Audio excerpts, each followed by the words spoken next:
Lola Karim, étudiante en master de jeux vidéo à l'université Paul Valéry Montpellier 3 en France. Elle y a validé une licence d'art plastique et une licence professionnelle des métiers du jeu vidéo. Dans sa recherche, elle explore le postcolonial game. Pardon. Le mouvement, le mouvement décolonial et l'intermondialisme politique ont tenté d'humaniser notre rapport à l'altérité dans les jeux vidéo. On t'écoute et on t'entend bien. Super, merci beaucoup de me recevoir. Alors du coup, moi j'ai choisi comme axe celui qui consistait à analyser un jeu vidéo anticapitaliste. Du coup, je vais vous présenter Kissima Ingetuna, un jeu du Sud global. Alors, Kissima Ingetuna ou Never Alone, c'est un jeu dont le projet a commencé autour d'un lunch au Cook Inlet Tribal Council, une organisation ayant pour but d'aider les peuples premiers du golfe de Cook en Alaska à trouver du travail, à se reconnecter à leur culture et entre eux. Le déjeuner réunissait Gloria O'Neill, la CEO et la présidente du conseil, et Amy Frieden, future directrice conseillère culturelle d'Ilan Media. L'idée partait du constat que les jeunes Inupiats s'éloignaient de plus en plus de leur culture et que pour les reconnecter, peut-être qu'un jeu vidéo, ça pourrait être une bonne idée. À partir de là, Amy Frieden reçut une mission, trouver des personnes dans l'industrie compétentes et intéressées par le projet. Du coup, ils contactèrent Ilan Media, une jeune plateforme à travers la personne de Alan Gershenfeld. Le projet a un peu intrigué la société et du coup, ils acceptèrent l'invitation en Alaska, où ils restèrent 3 mois pour se familiariser avec les paysages et la culture locale. Malgré les quelques réticences sur l'idée de créer un studio, le projet semble être dans l'air du temps, au vu des succès des nouveaux jeux originaux du comme Braid, Journey et Limbo. Et Ilan Media accepte finalement l'aventure et propose à Sean Vecce, hem, directeur artistique de Tomb Raider, entre autres, de constituer une équipe de vétérans de l'industrie et de jeunes actifs sortant de Digital Pen. De leur côté, Amy et Gloria constituent une équipe de conteurs et de conteuses d'aînés d'artistes inupiates qui participeront aux prises de décision du jeu tout au long de sa conception. En 2012, commence alors le développement du jeu par Upper One Game, le premier studio appartenant à un peuple premier aux États-Unis. À sa sortie en 2014, le jeu connaît un succès critique et gagne de nombreux prix aux États-Unis. De nombreux prix dont celui de l'impact le plus significatif de l'organisation Game for Change. Le CITC crée avec ce jeu un nouveau genre, le World Game, jeu de monde, qui définit à présent les jeux réalisés par des autochtones et parlant de culture autochtone. Aujourd'hui, Never Alone est exposé dans la collection permanente du MoMA et prend une place importante dans les post-colonial games, un champ d'études qui s'intéresse aux fonctions et aux impacts de la colonisation et de l'impérialisme, ainsi qu'à la déconstruction de l'impulsion colonisatrice et sa rationalisation dans le jeu vidéo, pour reprendre les mots de Soraya Murray. Hem, du coup, pour vous proposer, une petite analyse du jeu, Never Alone, c'est un jeu d'action-aventure et un platformer en vue de profil où l'on incarne Nuna, une petite fille inupiate et son renard des neiges qui cherche l'origine d'un blizzard sans fin qui menace son village. La narration est écrite par Ishmael Hope et inspirée de Kunyuksaya, un conte de Robert Nasrud Cleveland, bien connu de la communauté. Pour résumer un peu l'histoire, le jeu commence avec la rencontre de Nuna et de son renard qui échappent à un ours polaire. La course-poursuite finit, au village de Nuna qui est en train d'être détruit par l'homme terrible. C'est lui. Le duo part alors, pour le retrouver et rencontre l'homme hibou, qui, leur propose de les aider s'il leur rapporte son tambour qui a été volé par des petits êtres. Une fois que c'est fait, l'homme hibou nous offre un bolas, qui nous servira, le reste de l'aventure. Rapidement, on recroise l'homme terrible, qui nous poursuit parce qu'en fait, il était à la recherche du bola et on le croisera plusieurs fois, lui et l'ours polaire qui seront les 2 antagonistes principaux du jeu. On finit par vaincre le premier en le noyant et à fuir le deuxième. Par la suite, Nuna et son renard retrouveront l'homme géant. C'est celui qui était, responsable du blizzard, qui menaçait leur village en tapant avec, son hermine sur un gros glacier. Pour le faire arrêter, Nuna volera l'hermine et après une dernière course-poursuite, la brisera, sur, un rocher, comme le fait Kunuksaya dans le conte original. Nuna et le renard vont parcourir plusieurs environnements, la toundra, le village dévasté, la grotte des petits êtres, la banquise, l'iceberg, Kings Island, la forêt et la montagne. Autant d'espaces inspirés des biomes que l'on peut retrouver en Alaska et qui sont exploitables pour un jeu de plateforme. L'univers est très onirique et intègre des figures mythologiques importantes de la culture inupiate. La direction artistique est également très réfléchie, avec notamment des cinématiques inspirées de l'esthétique Scream Show. C'est des gravures qui sont faites soit sur de l'ivoire, soit sur des fanons de baleines. Et toute l'histoire nous est racontée en inupiate, avec des sous-titres anglais. Nuna et le renard vont parcourir, pardon, le, euh, pour un peu plus analyser les systèmes de jeu de Never Alone, c'est intéressant de le faire à travers le prisme de la rhétorique procédurale de Jan Bogost, qui permet d'identifier les discours et les arguments qui ressortent des règles et des comportements systémiques du jeu. Ce discours et ces arguments, on peut les analyser dans le paradigme de Donna Haraway, qui considère Never Alone comme un bon exemple de sympoïèse. Pour comprendre le paradigme qu'elle déploie dans Staying with the Trouble, c'est son livre, il faut savoir qu'Haraway identifie trois espaces temporels qui constituent l'époque dans laquelle nous vivons et les récits d'histoire qui en découlent. La première, c'est l'Anthropocène, qui désigne une période géologiquement marquée par l'activité humaine. Cette période atteste de la domination de l'homme sur la nature et écrit l'histoire du point de vue de cette domination. La deuxième, c'est la Capitalocène, qui est une autre proposition qui serait alternative à l'Anthropocène, qui, selon Haraway, n'est pas suffisante pour expliquer l'influence des systèmes économiques et sociaux sur le rapport entre l'humanité et la nature. Rester dans une vision anthropocentrique, ça provoque un essentialisme de ce rapport et ça développe l'idée que l'humanité est par essence une espèce dominatrice et ça nous empêche de penser à des solutions. La troisième proposition est la Cthulhucène. Ce serait un espace temporel qui serait bien plus vaste et qui prend en compte tous les liens qui existent entre les créatures humaines, non humaines et la technologie. C'est une réponse à l'Anthropocène et au Capitalocène pour inviter à reconsidérer les liens d'interdépendance, d'inter-influence interespèces, faisant de la dualité nature-culture quelque chose de passé et pour envisager l'histoire comme un récit, pour arrêter d'envisager l'histoire comme un récit de l'humain face à l'environnement. L'interdépendance évoquée dans l'acte Cthulhucène, elle ressort dans la rhétorique procédurale de Never Alone. Les principaux éléments qui interagissent entre eux sont Nuna, le renard, les esprits et l'environnement. L'environnement d'abord est très important dans le jeu. La plupart des énigmes pour avancer sont environnementales. Elles se traduisent par le vent, des blocs de glace à casser, des ravins à sauter, des murs à escalader. La nature est à la fois un puissant obstacle, mais aussi un allié essentiel, puisque par exemple, le vent du blizzard peut autant pousser Nuna et son renard dans le vide que l'aider à sauter des ravins trop grands pour eux. Le renard et Nuna ont des mécaniques qui sont complémentaires. Le renard escalade plus facilement les parois et peut lancer des cordes à Nuna pour l'aider à monter. Et Nuna peut casser des blocs avec son bolas pour ouvrir la voie au renard.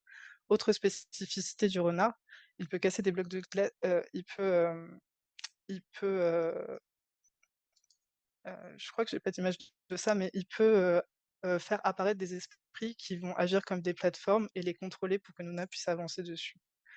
C'est l'environnement hostile qui réunit Nuna et le renard et qui les pousse à coopérer en introduisant un nouveau concept clé de la pensée d'Haraway, la symbiogénèse. Ce concept, il désigne la façon dont les différents organismes s'associent et coopèrent pour former des entités plus complexes, interconnectées. C'est un processus vital qui permet aux êtres de la Cthulhucène de s'adapter et de se renforcer mutuellement dans un milieu en constante évolution. Je suis désolée, il y avait une vidéo ici, mais je crois qu'elle ne charge pas. Le parallèle entre la symbiogénèse et la relation entre le renard et Nuna fonctionne d'autant mieux lorsqu'on joue seul au jeu, puisque le jeu peut être joué à deux. Parce que dans ce cas-là, quand on joue seul, l'association et la coopération de Nuna et du renard forment une entité qui est identifiée, le joueur ou la joueuse. L'histoire de Kisema Ngitchuna, c'est donc une histoire de deux membres d'espèces différentes qui créent du lien, qui créent du kin, c'est-à-dire des relations affectives, sociales, économiques et écologiques entre êtres vivants. Dans ce cas-ci, Haraway parlerait même d'Odkin, c'est-à-dire de relations entre deux espèces différentes, considérées comme étranges ou anormales pour nos sociétés contemporaines. Car que ce soit par la rhétorique procédurale, la narration ou l'esthétique, Ce jeu, c'est un parfait témoin de la vision du monde des Inupiats, une vision d'un monde interconnecté à l'image du concept de Cthulhu-Cen, où il est essentiel de créer des alliances contingentes pour faire face à un environnement hostile, mais qui fait partie de nous. Tout cela est explicité par les capsules vidéo que l'on peut récupérer dans le jeu en trouvant un hibou. En fait, c'est la vidéo qu'il y avait ici. Dans ces vidéos, on y voit des ambassadeurs qui expliquent les concepts importants de la culture inupiate ou racontent des histoires, des croyances et témoignent de leur mode de vie. Never Alone propose donc une représentation d'une culture minoritaire, celle des Inupiats. On y retrouve des éléments qui lui sont spécifiques, et qui ont le mérite, comme le notent Julien Haussine et Patrick Deslauriers, de recomplexifier nos représentations du Nord à travers, un point de vue inédit dans la sphère vidéoludique, celui des Inupiats, un point de vue donc du Sud global. C'est-à-dire qu'on a déjà toutes et tous en tête une image d'Épinal du Nord, avec des étendues de neige à perte de vue, des grands glaciers, des populations emmitouflées dans des peaux de bêtes et vivant dans des igloos en harmonie avec leur environnement. Et ce que permet ce jeu, c'est de remplir cet imaginaire en le corrigeant ou en le précisant. Par exemple, en montrant que les igloos étaient plutôt utilisés comme des abris durant des périodes de voyage et que les habitations ressemblaient plutôt à des tentes. Ou encore en mettant en avant leur spiritualité, leurs valeurs et vision et fonctionnement du monde, comme s'en revendiquait Sean VC dans la GDC du jeu. Cela fait de Never Alone une superbe adaptation du mode de transmission traditionnel des Inupiats, l'oralité. Il réussit superbement sa mission de reconnecter les jeunes Inupiats à leurs traditions et aux anciens. Il paraît donc assez évident que Never Alone porte en lui des valeurs anticapitalistes, que ce soit dans son fond, avec le discours porté par la culture inupiate, ou par son mode de production. Ces conditions de production du jeu, en collaboration avec cette équipe d'ambassadeurs inupiates, permettent de revendiquer une forme d'authenticité. Et cette authenticité, elle est extrêmement séduisante parce qu'elle permet de résoudre un problème éthique, celui de la représentation de l'autre. L'équipe de Sean VC n'avait pas à se poser la question de la légitimité ou de la justesse dans les représentations du jeu, puisque le concept même venait des principaux intéressés. En bref, aucun risque de faire un jeu problématique ou raciste. Pourtant, lorsqu'on joue à Never Alone, on a du mal à s'imaginer rencontrer un Inupiat. L'univers qui nous est présenté est aussi riche et travaillé qu'il soit, nous paraît à des années-lumière du nôtre. Or, les Inupiats et nous vivons dans le même monde. Leur territoire est matériellement plaçable sur une carte et habité par des individus qui vivent dans des maisons et jouent à des jeux vidéo. C'est d'ailleurs cela qui a poussé le CITC à faire ce jeu. C'était pour lier les anciens et les nouvelles générations. Le problème, c'est que omettre cet aspect de la vie des Inupiats, c'est les soustraire du monde, les reléguer au rang de pièces de musée, pour reprendre les mots d'Abby Frieden. Alors, comment Never Alone, malgré son exceptionnel mode de production et ses valeurs profondément anticapitalistes, retombe dans un processus d'altérisation propre aux jeux vidéo industriels? Pour répondre à cette question, le prisme d'une analyse sociocritique peut être intéressante. La sociocritique, c'est un terme inventé par Claude Duchier en 1971 et qui peut être défini comme une théorie de l'analyse des textes en littérature qui postule des relations entre les créations, l'histoire, le contexte sociétal, par l'intermédiaire de sociolectes et du concept de sujet culturel. C'est-à-dire que les créations portent en elles leur forme et leur expressivité, sans lacune, euh, leur forme et leur expressivité, les lacunes et les contradictions d'une société, pour reprendre les mots d'Emmanuel Fleck. C'est pourquoi il était important d'expliquer le contexte de création de Never Alone et pourquoi il est maintenant essentiel de comprendre les paradigmes et idéologies qui parcourent notre société contemporaine, celle dont les Inupiats font partie. Never Alone, c'est notre sujet culturel qui combine volonté de lutte contre une acculturation organisée par une société coloniale et capitaliste et un sociolecte primitiviste, propre au regard occidental, que l'on retrouve dans d'autres œuvres comme Kirikou. Finalement, la sociocritique permet de lever le voile sur les idéologies en place dans les œuvres, qu'elles soient littéraires, cinématographiques ou vidéoludiques. Selon Elsa Helmetz, la technique conditionne l'art. Il peut donc être intéressant, dans un premier temps, pour comprendre les idéologies en place dans Never Alone, d'identifier celles à l'œuvre dans le médium vidéoludique. Comme de nombreuses technologies, son histoire et son industrialisation portent des idéologies politiques que les joueurs et les joueuses, les concepteurs et les conceptrices perçoivent ou non. Cette histoire comprend des naissances multiples entre milieux universitaires et militaires. Ces penseurs sont Higginbotham, ancien du projet Manhattan avec Tennis for Two, Goldsmith avec le Cathode Ray Tube Amusement en 48, Douglas, docteur à Cambridge avec OXO en 52, Russell du MIT avec Space War en 1962 ou encore Ralph Baer. Il vient du même complexe militaro-académique que le web, en présentant une différence notable, le jeu vidéo est complètement entré dans le marché. Triclot l'identifie très bien dans son livre Philosophie du jeu vidéo. La marchandise n'est plus simplement destinée à être consommée comme une valeur d'usage, un objet externe et utile à l'individu, mais comme une expérience valorisante pour l'individu, comme un jeu vidéo. Le jeu vidéo intègre les logiques publicitaires en proposant une marchandise expérience. Il est entièrement numérique et conserve un mode de production répartissant le travail entre le nord et le sud pour assurer une rentabilité maximale. Pour tous ces aspects, Triclot considère le jeu vidéo comme la forme achevée de la marchandise, propre au capitalisme contemporain, qui met en avant des expériences interstitielles, des marchandises production qui investissent les temps morts de l'existence. À présent, avec un téléphone portable, il n'existe plus aucune zone d'ombre, plus aucun moment de la vie où il nous est pas possible d'acheter et de jouer à un jeu vidéo. Ainsi, c'est un médium qui représente parfaitement l'idéal d'un capitalisme sans friction. Cette marchandisation, elle se retrouve également dans les corps qui nous est proposé d'incarner. Si la majorité des personnages joueurs que nous, qu'on retrouve dans les jeux vidéo sont en général de jeunes hommes blancs, l'industrie commence à intégrer de plus en plus de femmes et de personnes racisées ou queer.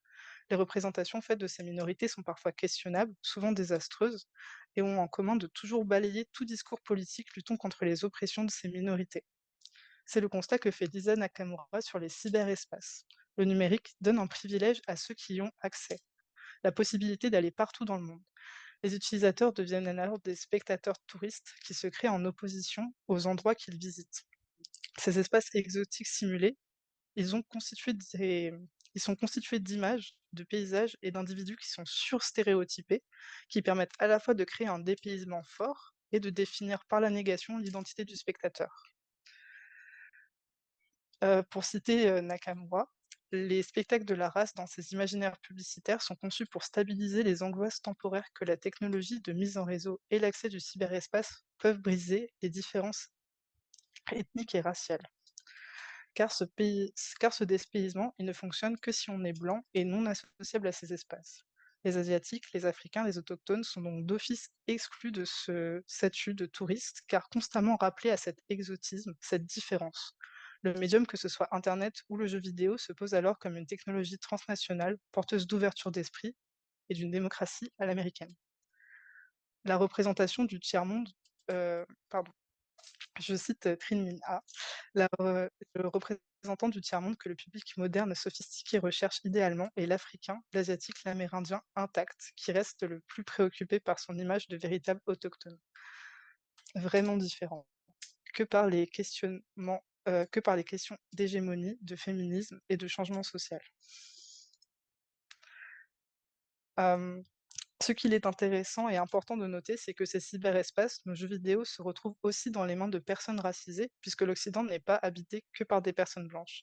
Ces personnes racisées vont également se retrouver dans ce rôle de spectateurs touristes et vont créer une distance entre eux et la simulation qui leur est proposée, plus ou moins difficilement en fonction des personnes représentées. Ça se rapproche un peu de ce que Frantz Fanon explique dans Peau noire, masque blanc, en constatant que les Antillais ne s'identifient pas aux représentations de l'Afrique et de l'Africain.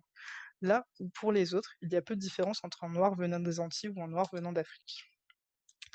L'identification est donc au cœur des mécaniques de l'altérisation dans le grand spectacle que joue le capitalisme. On retrouve cette analyse chez les situationnistes à travers le travail de Guy Debord dans La société du spectacle. On y comprend que la société capitaliste distribue des rôles aux individus qui deviennent alors des spectateurs portés par des représentations auxquelles ils s'identifient et se conforment. Les individus deviennent donc passifs et le spectacle dicte autant le moyen de travail qui produisent la richesse que les moments de loisir qui passent par la consommation. Cette passivité, elle est particulièrement agréable au vu de la dureté des activités liées au travail. Elle permet de se distancier de soi en attendant la promesse du loisir qui semble être émancipateur, mais également en temps récupéré par le capitalisme à travers la consommation. L'identification, c'est donc un mécanisme universel qui aujourd'hui est orienté par le capitalisme et qui touche tout le monde en imposant la représentation d'un regard occidental, ou pour reprendre les mots d'Anne Kaplan, qui analyse les représentations des autochtones dans le cinéma hollywoodien, un regard impérial. Pour lutter contre ce pacifisme, sortir de l'identification, c'est très important parce que l'identification, c'est se reconnaître dans l'autre, c'est rentrer dans sa peau en se regardant soi, en se définissant soi, sans jamais entrer en dialogue ou avoir une réflexivité sur la représentation qui se joue devant nous. En refusant l'identification, on s'ouvre au monde. Sans l'identification, on retrouve l'altérité dans son versant positif qui permet la rencontre et le dialogue sans exploitation. L'altérisation, c'est également une notion qui est étudiée dans le post-colonial game et les mouvements post- et décoloniaux. Ces deux derniers mouvements apportent à la lutte antiraciste des concepts de réflexion qui permettent la remise en question des idéologies pour l'un et des structures économico-historiques pour l'autre. Pour comprendre le lien crucial entre racisme et capitalisme, Horia Boutelja, dans son livre Les Beaufs et les barbares, nous propose de retracer la formation de l'État racial, celui qui crée le racisme et l'altérisation. Avant de commencer, pour donner un peu de contexte sur cette lecture, ce livre est un peu une réponse à un reproche qui est fait à la gauche française par la droite et l'extrême droite d'intégrer les quartiers populaires, globalement les Noirs et les Arabes, à leurs projets politiques, alors qu'ils sont habités par une population sexiste et homophobe. Si une partie de la gauche répond que c'est raciste d'accuser les Noirs et les Arabes d'être des oppresseurs et des agresseurs sur la seule base d'une culture différente, Ouria et d'autres vont un peu plus loin en assumant qu'il y a bel et bien du sexisme, de l'homophobie et de la transphobie dans les quartiers populaires, mais que ce n'est peut-être pas tant lié à une culture différente quand on observe exactement le même phénomène dans les campagnes reculées qui sont principalement blanches. Ainsi, les beaufs, c'est une expression française qui désigne les blancs des campagnes reculées comme en Lozère ou en Abitibi-Témiscamingue, et les barbares, c'est les Noirs et les Arabes des quartiers de Porte de la Chapelle ou de Montréal-Nord. Le pari du nous, c'est la proposition d'une union transraciale, pas pour être joyeusement sexiste et homophobe main dans la main, mais pour repenser les exploitations que ces deux populations défavorisées subissent ensemble et qui vient d'un système qui pourrait devenir un ennemi commun.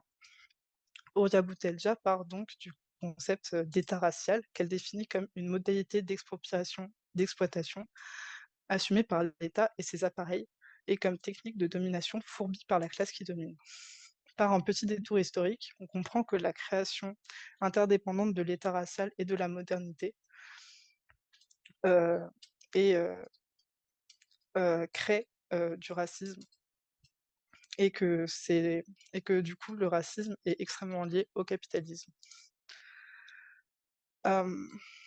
La modernité, elle naît lorsque les premiers colons espagnols posent le pied sur le continent américain en 1492. C'est l'événement qui va entraîner les révolutions industrielles de la formation du prolétariat européen et américain. Vous avez de l'interrompre. Pardon? On arrive à la fin du temps imparti. Ah, je suis vraiment désolée, j'ai pas regardé le temps. Et il n'y a pas de souci. Eh ben, je pense que ce que je peux vous dire, c'est que hum, il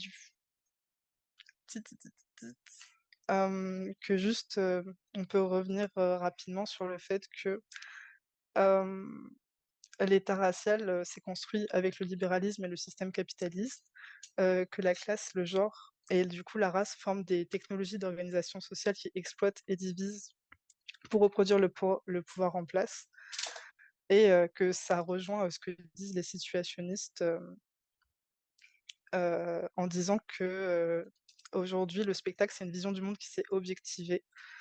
Là où avant, l'idéologie bourgeoise, elle était minoritaire, aujourd'hui, avec les moyens de production matérielle et intellectuelle, hem, cette idéologie se retrouve partout. Voilà. Merci beaucoup. Je peux vous laisser avec ma bibliographie. Ouais. Merci beaucoup. On va peut-être prendre dans le coup le question. Éventuellement. 6 questions, il y a. 6 questions, il y a. Moi, j'en ai. Je me posais la question de jeu parce que de Never Alone participer parce que sur la reproduction d'un système d'altérisation du peuple Nupiat. Et également, je ne sais pas si tu as commenté la question, l'institutionnalisation et finalement la patrimonialisation par le mouvement du jeu. Parce que je peux croire, c'est ce que tu as dit, que le jeu a été institutionnalisé et patrimonialisé par le mouvement. Et je me dis que je me demandais si ce processus, en fait, n'accentuait pas l'altérisation en musifiant, en fait, étant au même titre que d'autres artefacts dans un musée. Donc, si tu voulais réagir sur la question de la patrimonialisation et de la musique. Je peux réagir assez rapidement en disant que oui, c'est assez ironique et intéressant parce que justement, dans les vidéos qu'on voit dans le jeu, ils disaient que c'était extrêmement important pour eux de comprendre que leur culture, c'était une culture vivante et que c'était pas que des pièces de musée. Et le fait que ça se retrouve au MoMA, bah, c'est vraiment, on dirait que c'est vraiment une récupération de récupération et c'est assez intéressant. C'est ça, parce que le musée est quand même quelque chose d'une construction assez occidentale. Et, Oui. donc le principe de mettre en musée est déjà, c'est déjà quelque chose d'occidental et qui est Est-ce qu'on a 30 secondes? On avait une main levée. Sinon, on oui, peut dire non. Donc, Simon Delorme, si tu peux te manifester, c'est maintenant ou jamais. Oui, allô, j'étais en train d'écrire ma question dans le chat. Au pire, si jamais on m'entend pas, vous pourrez la lire, là. On t'entend bien? Parfait, génial. Merci beaucoup pour la présentation. Puis en fait, justement, si je voulais juste rapidement revenir sur un concept que tu as mentionné pendant Neveralone quand tu parlais de la symbiogénèse, parce que c'était la première fois que j'entendais ça, c'est super intéressant. Puis je connais moins Neveralone, fait que c'est aussi un peu pour ça que je pose la question, pour être sûr de le comprendre, parce que la façon dont j'ai compris la symbiogénèse, c'est ce que tu la décrivais, je trouve ça tellement central à la grande majorité des jeux vidéo. Je pense à tellement de jeux où la protagoniste se nourrit des éléments naturels du monde pour se créer des power-ups, on accumule les cristaux d'énergie, on libère toutes les sages des éléments, puis on rassemble en nous les éléments. Ou mettons, c'est juste Super Mario Odyssey où peut se transformer en n'importe laquelle des créatures vivantes dans le monde. Mais c'est sûr qu'avant ta présentation, moi, je l'avais toujours perçu comme une mécanique d'exploitation, tu sais, qu'il y avait quelque chose au contraire de très colonialiste, c'est-à-dire qu'on va prendre les éléments naturels du monde et les assujettir à soi. Fait que est-ce que tu serais capable de juste m'aider à comprendre un peu la limite entre symbiogénèse et colonisation quand on parle de power-up, quand on parle de capacité dans les jeux? Oui, bien sûr. Je pense que le voir, du côté joueur, c'est pas la meilleure façon et que c'est comme ça qu'on va provoquer du colonialisme. Ce qui est intéressant dans Never Alone, en fait, la symbiogénèse, c'est du coup, le fait, que plusieurs, en fait, de co-création de vie entre plusieurs espèces, enfin, en tout cas, de situations, entre plusieurs espèces et en fait, ce qui était intéressant, dans ce que je disais, c'est que, cette co-création, on voit c'est intéressant de voir qu'elle est unifiée par le joueur, mais en réalité, c'est pas le joueur, qui va la créer cette co-création. C'était juste que, c'était intéressant parce que ça faisait un peu comme, une métaphore de cette création-là. Mais c'est hyper important de pas dire, que le joueur, crée de la symbiogénèse, en assemblant et en se nourrissant du jeu, parce que c'est pas du tout le cas, je pense. Merci. Pas de souci. Oui, merci beaucoup pour la présentation et puis Merci beaucoup.